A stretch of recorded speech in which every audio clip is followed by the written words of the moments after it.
Hello, everybody. Welcome to everybody who's joining us at this panel at VidCon on live streaming, change the world with a single live stream. Very excited to be here. My name is Michael Wasserman. I'm the CEO and co-founder of Tiltify, a charity platform that specifically was designed to work with live streams. Some of you may know it. I'm joined by some amazing people on this panel. We've got a man who needs no introduction, yet I have to, because then it's awkward, because then he's just here not talking. Jacksepticeye. Hey, Jack. Oh, it's me. It's on me. Hi, everyone. I think that intro was the quietest anyone has ever heard me in my entire career. But thank you. Glad to be here. Yeah, thank you so much for joining us. Excited to chat with you on this panel. We also have with us Pleasantlytwstd, who is joining us, who is also, many of you may know from her Twitch channel, and recently raising money for some amazing charities like Hello. Magic in St. Jude. Hello. Lots of them. Joining us.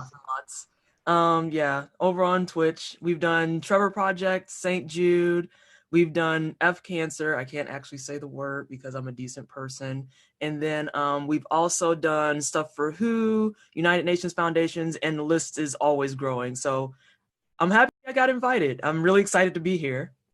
Thank you so much for joining us.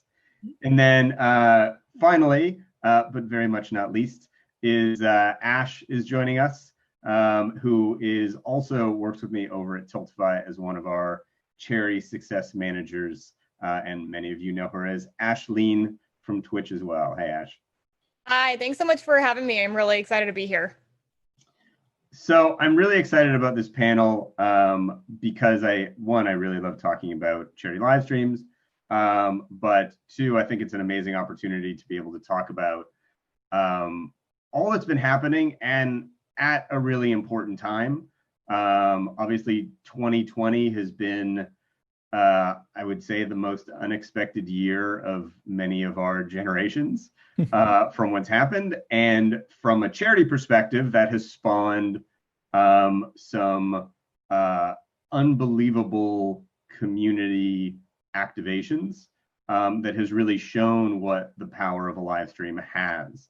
To sort of kick things off, I was reading I was actually reading the bios that everybody has, and I was reading Jack's bio, and it says that you've done a lot of live streams, and it says that your live streams have raised hundreds of thousands of dollars for charity, and I feel the need to correct the numbers a bit, because it's actually about 4.6 million up to this point. But just a little bit. just a little bit. But one of the amazing things about it pertaining to this year is, so last year you did multiple charity streams. I think you did one almost every month except for one. Yeah. And this year you've done three that have just those three have done over $1.5 million on their own. But they were all really driven in a different way than last year. Last year, I think from viewing all your live streams, they were sort of very planned. I was wondering if we could start off and talk about sort of, your sort of impetus for doing the live streams you did this year seemed to be very much community driven and essentially unplanned. Yeah, we started off doing them in 2018 and did them. We tried to hit every month, but life got in the way and it became a little hard to keep up with them. And then we went on tour and that made it even harder to do. And then sometimes, I don't want to do them whenever I'm not feeling it, because then you just bring the wrong energy and you don't want to do it just for the sake of doing it. And I want to make sure that we're doing it because we actually believe in the cause and we want to do something good. And then last year, I think we did like 8 in 2018. And then last year it was 9. I can't remember. There's a lot of them. But yeah, then this year, I kind of felt like I was hitting that barrier where it became expected to just do them every month for the sake of doing it. And like I said, I didn't want to do them unless it was a cause that either meant a lot to me, meant a lot to people I know, had close personal experience with, or it's just something that I felt like needed a spotlight or needed money raised for it. And I was getting to that point where we would just, it almost got to a point where we almost just like picked a charity to go with for the sake of it. And I didn't want to do that either because it just felt a little disingenuous. So this year we didn't plan on doing any of them until stuff actually started happening. So it's been very reactionary this year with the Australia wildfires, and then we had COVID, and then we had Black Lives Matter. So it's always been something that I feel like, yes, this is important right now and it needs attention. And it's a lot of people seem to forget that doing a charity stream and doing stuff like this is not just about the money that you raise, but it's also about the awareness that you raise, because you're live for a long time and there's a lot of people watching.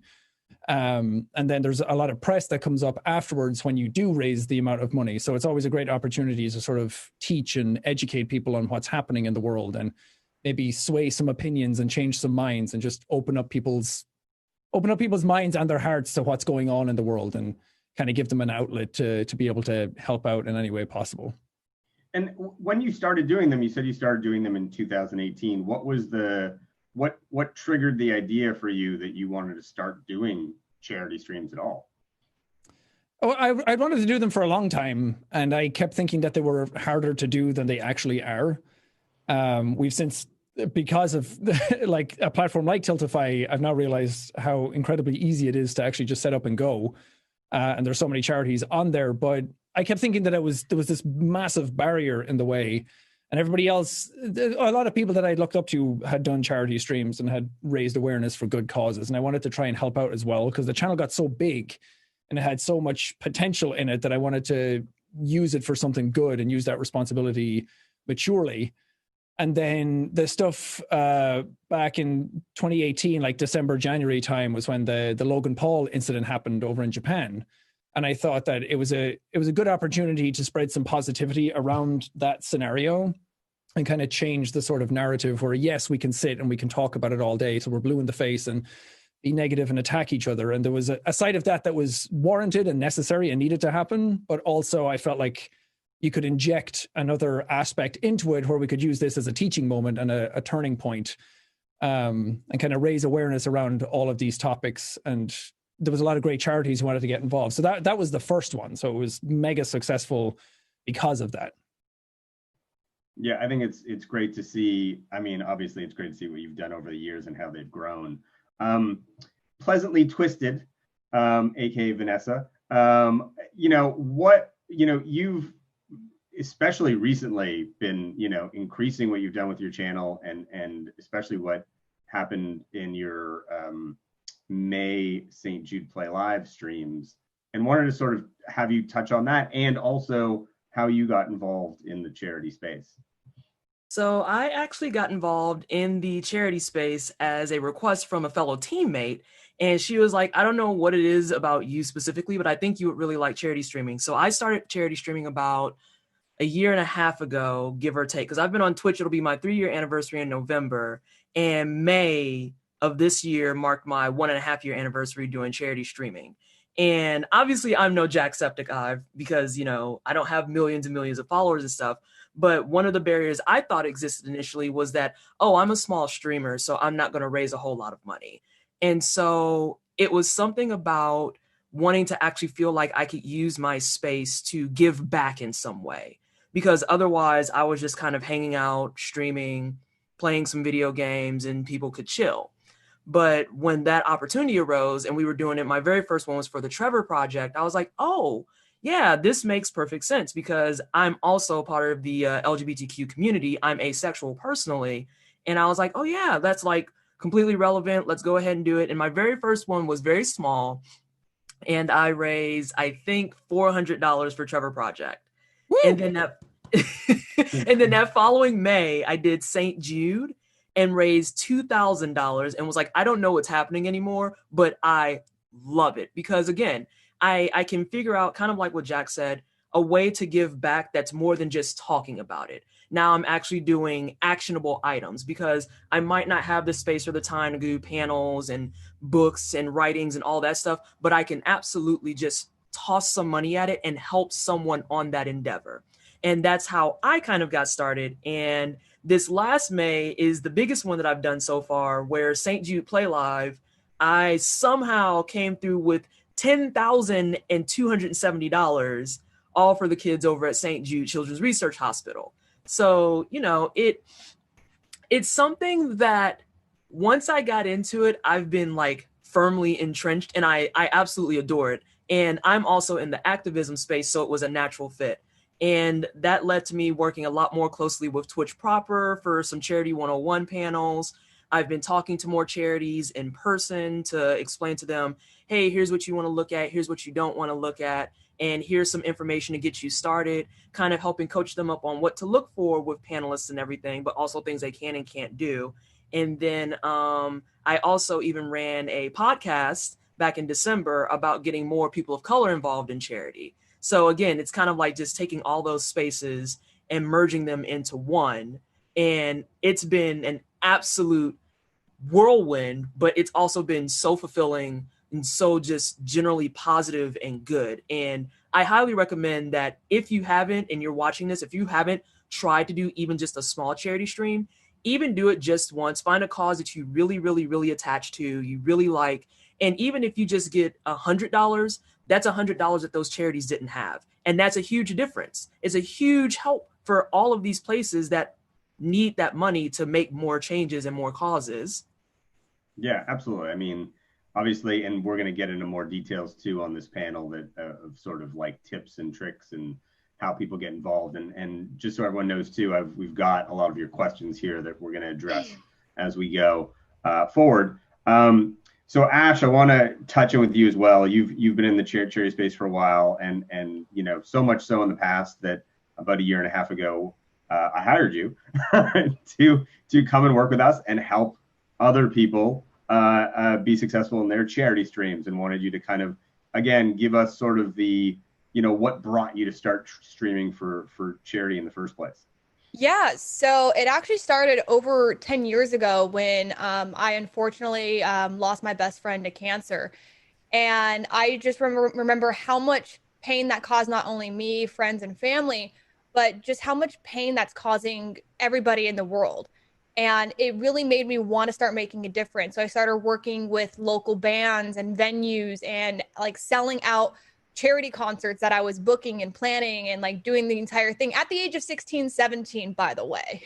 Mm-hmm. And I just knew like that's exactly what I wanted to do. I focused, like when I was going to college, I got my degree in psychology, but I got into a college that was focused on social justice and activism.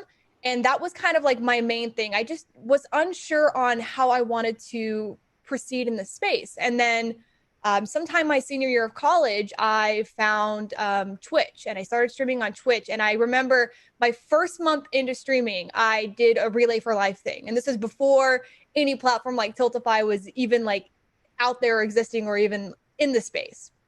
So of course I had to use, you know, the regular Relay for Life platform. And I still raised $600. And that was my first month into my streaming like progress. And it was so empowering. And then that's when I knew that's what I wanted to do. And I went forward and I continued on. I co-founded a charity streaming team called Playing with Fire about November of that same year. Collectively, the team has raised, I think, well over $500,000 for different organizations across the globe. And I just knew that this is what the space that I wanted to be in. And here I am today, and I work with Tiltify, and I get to work with so many amazing organizations, helping them learn a little bit more about the space, as well as working with creators on how to kind of really maximize their time, their efforts, and making sure that every single time somebody goes live, they're hosting an event or anything, it's successful to their absolute like top priority extent. Thank you so much. So I think there's a couple of good points that you touched on there that I want to kind of start bringing out a little bit further, you know, which is, you know, how you do make a charity stream successful. I mean, you know, we've, you know, from the Tiltify side and just from being in the industry, even watching things that aren't on Tiltify, like Games Done Quick or Extra Life and other things, we've seen so many charity streams across all these amazing platforms through all these amazing channels.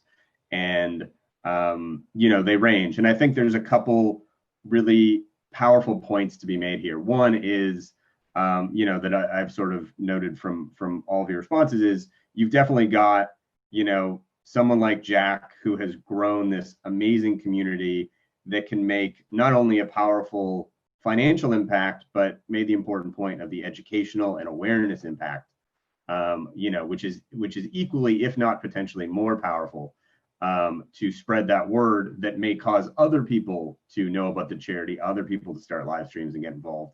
And then you also have, Pleasantlytwstd, who, as kind of a dichotomy, and I mean this in the best way, has a CCV of, probably less than 100 viewers and is, now up to raising $10,000 in a live stream. And just to put that in perspective for like people watching generally. So typically when people are raising money for run walks and all of the fundraising things that you sort of hear about across what we'll call traditional fundraisers, the average fundraising activity raises, depending on the activity, between $250 and $750. And usually it's something that somebody does for like a month or 2 months. And yes, there are people that raise more and people that raise less, but that's like the industry average. So I think what's amazing about live streams is that we're talking about you guys raising, even if, thousands of dollars to hundreds of thousands to millions, but in days and hours, which in the charity space is mind-blowing. Like this is a totally new situation. Like that doesn't happen. Like raising $5,000 for somebody in a couple hours doesn't happen. This is a totally new thing for the charity world and charity space. And it's amazing that that's what content creators can do. So I want to start talking about how people can then be successful in doing that and getting more into it. So a lot of you, all of you have done different things on your streams. And I want to sort of touch on this with each one of you.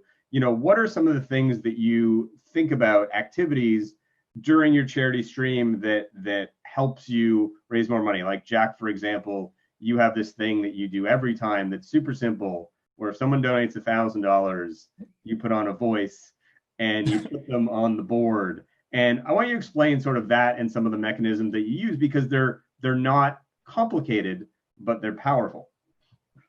Yeah, I mean, that's the key to it, is that it's just simple. And to kind of highlight that you don't need crazy equipment. Like this camera is nice and this mic is nice and all that, but it's not relevant to actually doing a charity stream. Like most people have a smartphone now. You can just sit down and go and set up a link on Tiltify. But for me, it was a case of experience. I kept feeling like whenever I did the charity streams that I had to fill the space a lot, that I had to keep people's attention and I had to keep it snappy. And I played games all the time. So people needed games and I needed to do that. But the more I did it, the more I realized that wasn't what people really connected with in my community. It was just sitting and listening and talking. And there is an aspect to it where people just want to have their name read out, and that's an easy thing to do. But I think the beauty of having a message with the donation really helps kind of drive a conversation and helps you sort of understand the people who are donating and being able to hear their stories and share their stories. And that in turn might spark somebody else to want to donate and share their story, depending on how relevant it is to the charity we're doing. So lately, the streams I've been doing is literally just me sitting for 6 hours and reading donations and nothing else. Because sometimes when I play games, the donations just kind of stop because that conversation is kind of ended. And that doesn't work for everybody. Like we see people like a Dr. Lupo, for example, who raises insane amounts of money and he just plays Fortnite all the time because he has a great system in place to keep donations coming while playing Fortnite. And I think that's what's key, is just finding out what works best for you and then kind of doubling down on that.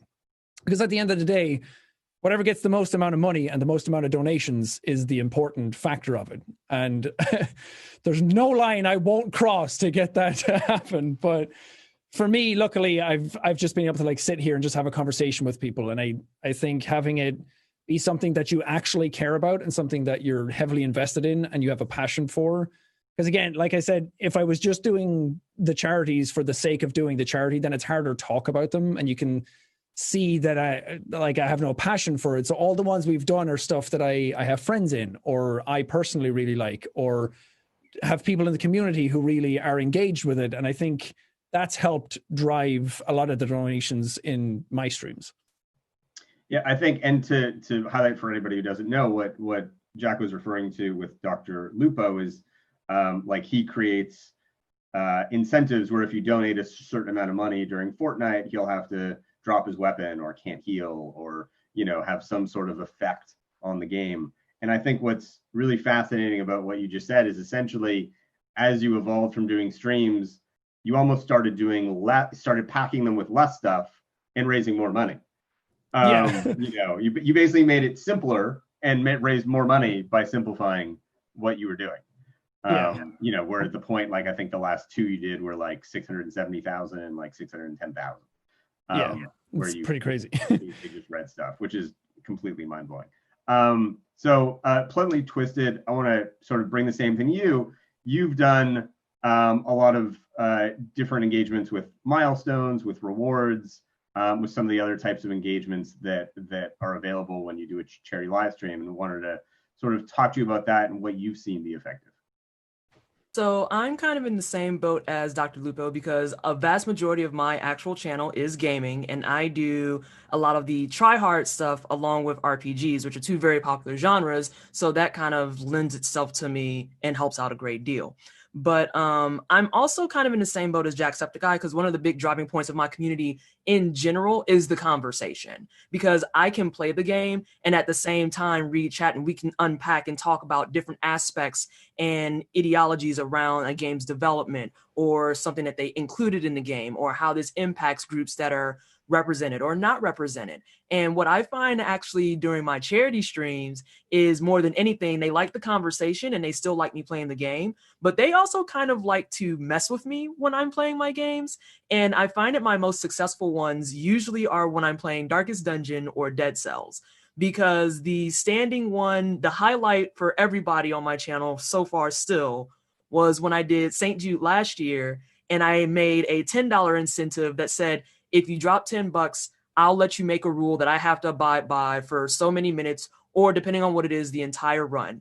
And one of my mods dropped $10 and said, you can't use anything but boots. And to this day, I still hate this woman. I can't believe she made me do this. And I was like, really? No, nothing but boots? She's like, yep, nothing but boots. And then I made her mad because I cleared the entire run and only boots. And I was like, mess with me with that $10 again and see what happens. And that's the thing, like, that's the dynamic my community has, though. Like, we're antagonistic like that. We'll sit there and troll each other, but it's a good time all around. And it gets people more excited about it, because they're like, oh, okay, so she can clear it with just boots? Bet. And then the next person came around and did $10 and said, do it with just bow and arrow. And I was like, oh my God, this is my life now.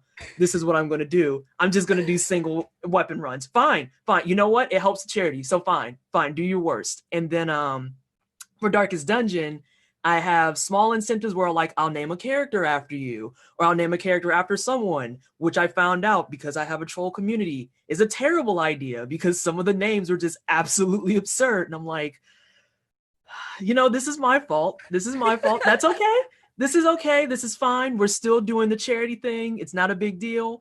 And then my last one, I implemented a spinning wheel where, like, you can drop money and it makes me spin the wheel. And it has a whole different swath of rules on there that I had to abide by. And I found out that people like that, because I got 3 donations back to back, and I wound up having to fight 2 shamblers back to back as a result. And I was just like, it is a godsend I'm good at games. Otherwise, I would never make money. This is fine. It's okay. And there's actually highlights and stuff of it too, because my charity streams have probably the most viewed and most engaging highlights and clips of anything on my channel, because we're doing it for a good cause. Everyone's engaging, everyone's having a good time. We can still talk about the causes, how it's impacting people. This year I opened up about how I'm doing St. Jude specifically as like a love letter to my late grandfather, because he died of cancer when I was 13. And I didn't even realize that that was something I was leaning back on. And I was just like, I get it now. And if that means I have to sit here and run through Dead Cells in just boots, I'm going to run through Dead Cells in just boots. But we're going to also talk about why this stuff is important. So I kind of do a mishmash of what you mentioned from Jack along with Dr. Lupo. I do the talking because I think that engagement is very important too. But then I also like to still have fun with my community. And that helps me kind of integrate them more into the cause. And it doesn't just feel like they're throwing money at me and that's it. It feels like they're actually a bigger part of it and that they actually get to be a notable bit of it and not just a dollar sign. Yeah, absolutely. I mean, definitely, there's certainly no one size fits all when doing a charity fundraiser.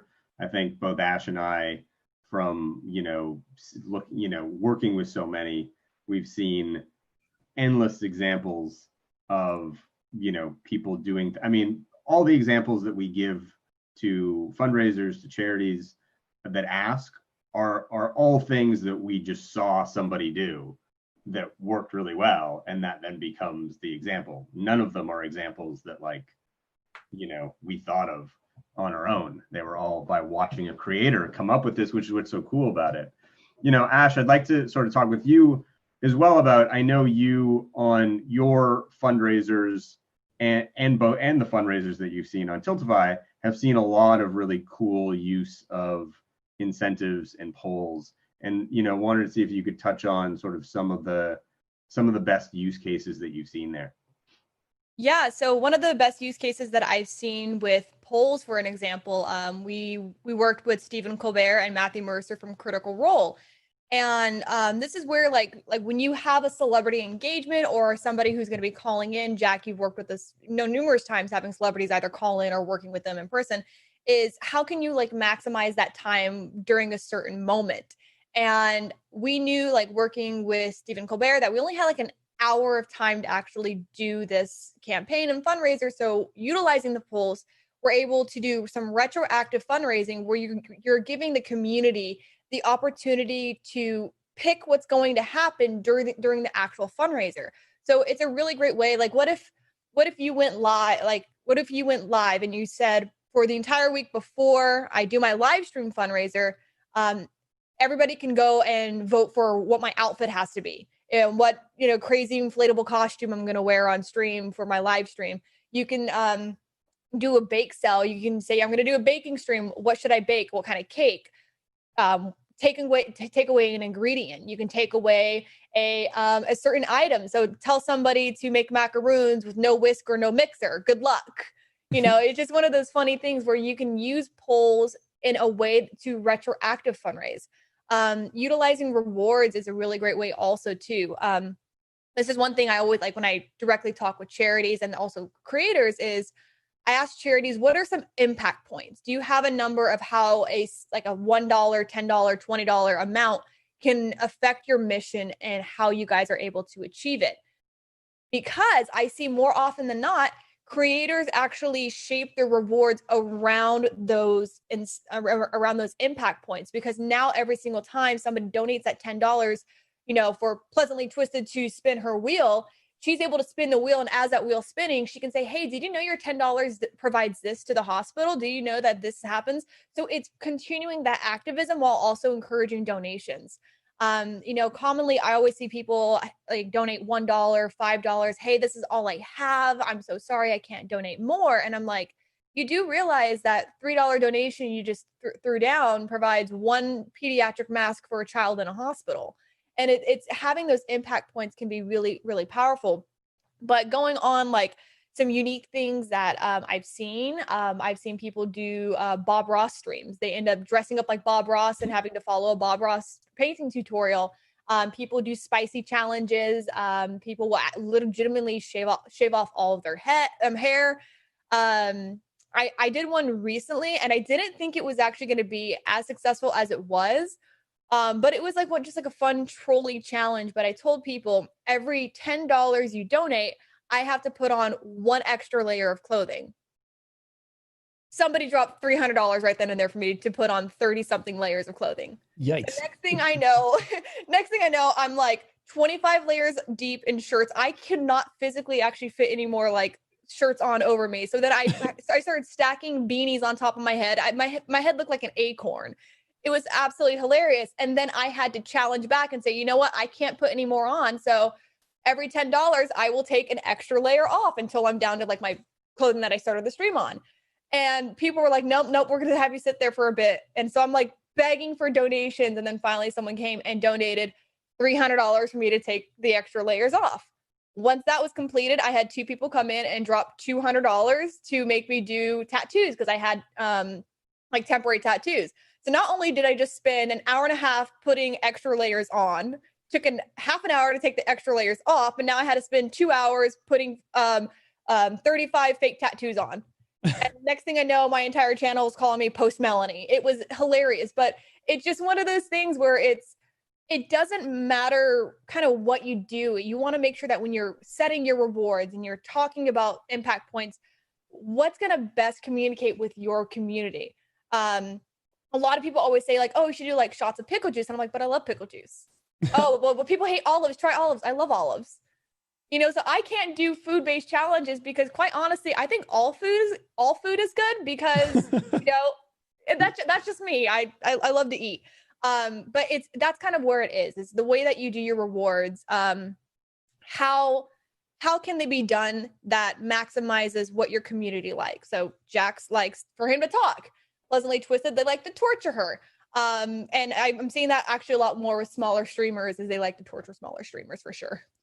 It definitely is all about the intro. I think that's sort of the through line here and all the thread is everything that everybody is talking about here is in interaction, is about actually interacting with your community. I think like sort of pre-content creator fundraising in this fashion, fundraising was about having a page that people would essentially go to and drop off money, and you would just ask people if they would donate to your fundraiser. Now we have this almost like exchange of entertainment and discussion with donation added in. And I think that's what's really changed the game here, is that that's where you have the opportunity to discuss, to advocate, to learn, to engage, to somewhat humiliate and torture in the best way, and doing all that stuff. I want to take a couple of really good questions that I've seen to kind of throw to the panel here to see if we can really help some people be as creative as possible. So Edith asks, how do I get past anxiety when I lead my first live stream? Like, how do I keep talking throughout the entire duration of the event without backing down or just being quiet?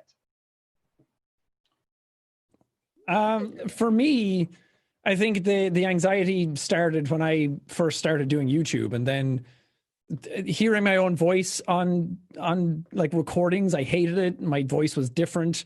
I think everyone's kind of like that when they hear their voice for the first time.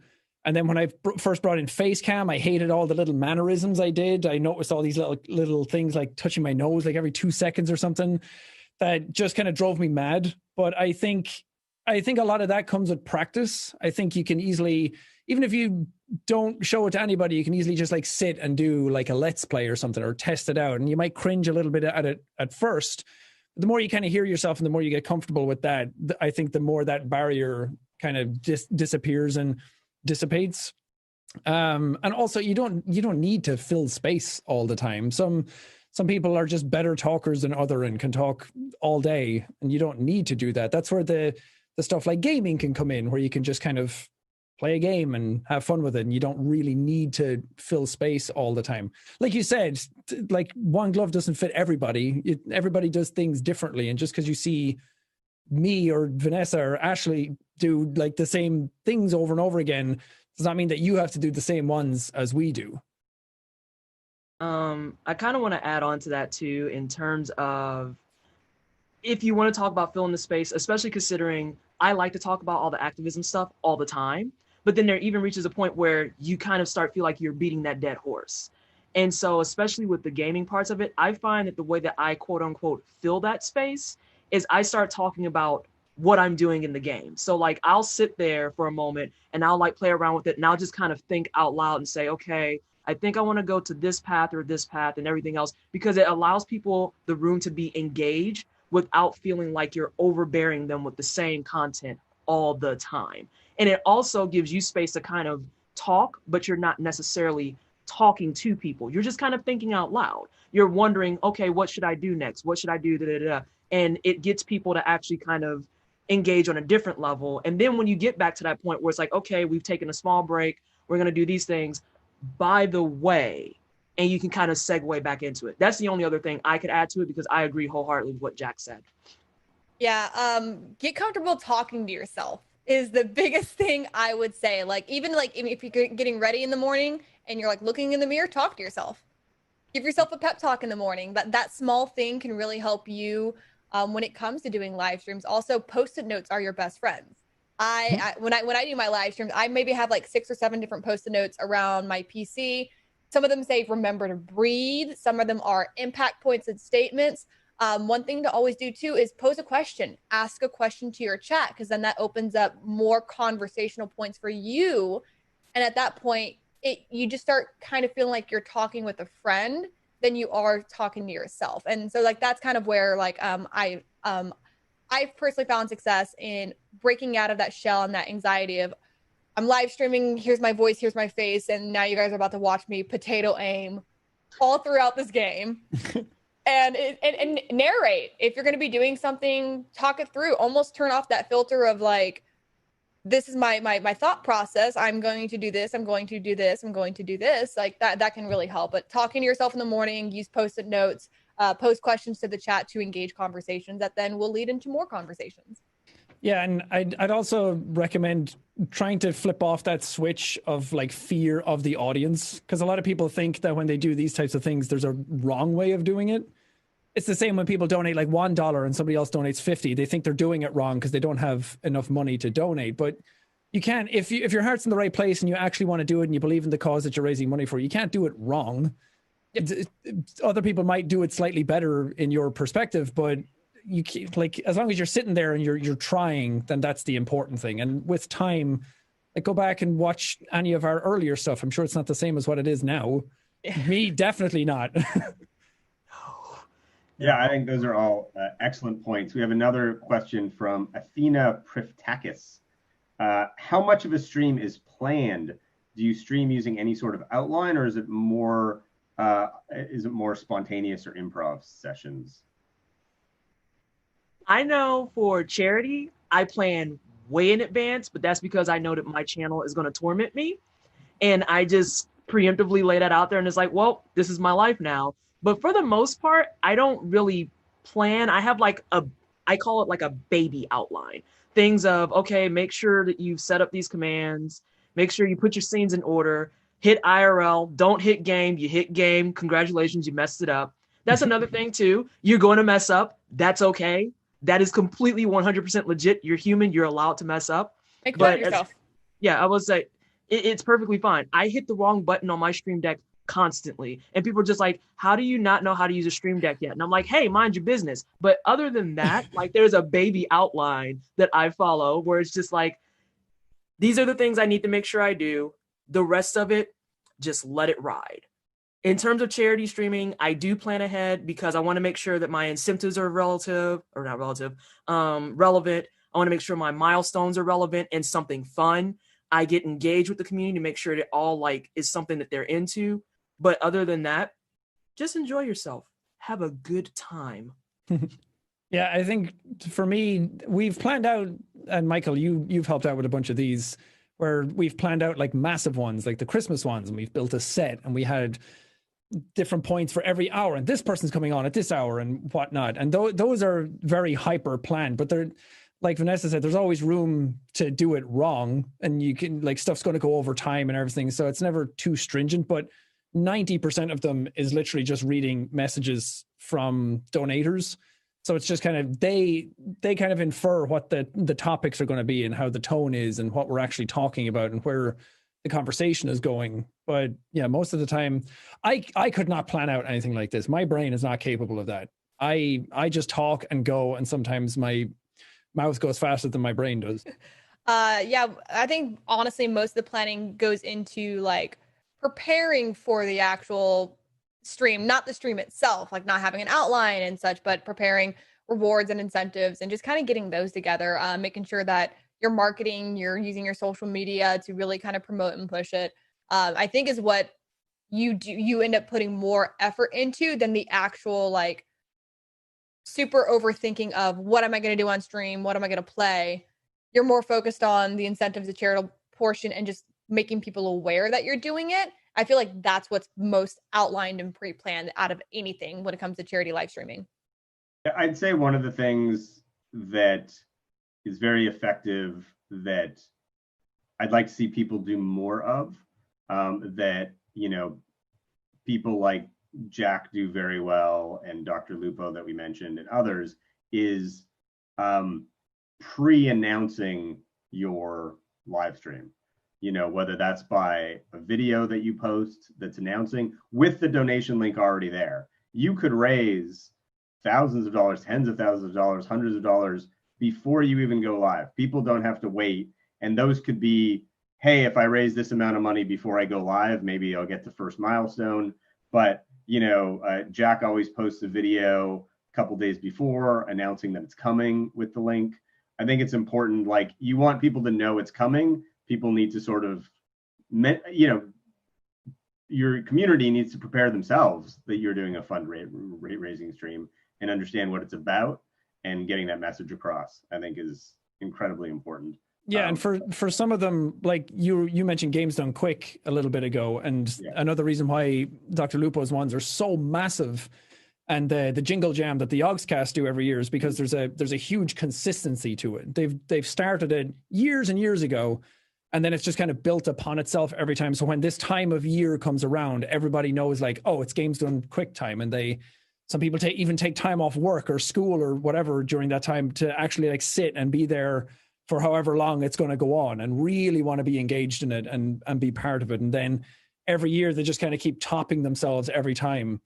So for stuff like that, I think if you have a cause that you really believe in and you want to double down on and really means a lot to you, then just kind of like picking that and working with it every time. Because I personally do a lot of different charities, but we have a lot of people who do like the same charity every time. And that's also really important, because you become sort of a spokesperson or an ambassador for them, and you start learning more about the company and can talk more about it, and you get really passionate about it. And some of the reasons why some of the streams that I've done have meant a lot is because I've met the people who work at these organizations, and we've gone to the hospitals and seen the work where it goes, and it's kind of hard not to be enthusiastic and passionate about it then when you actually see what they're doing.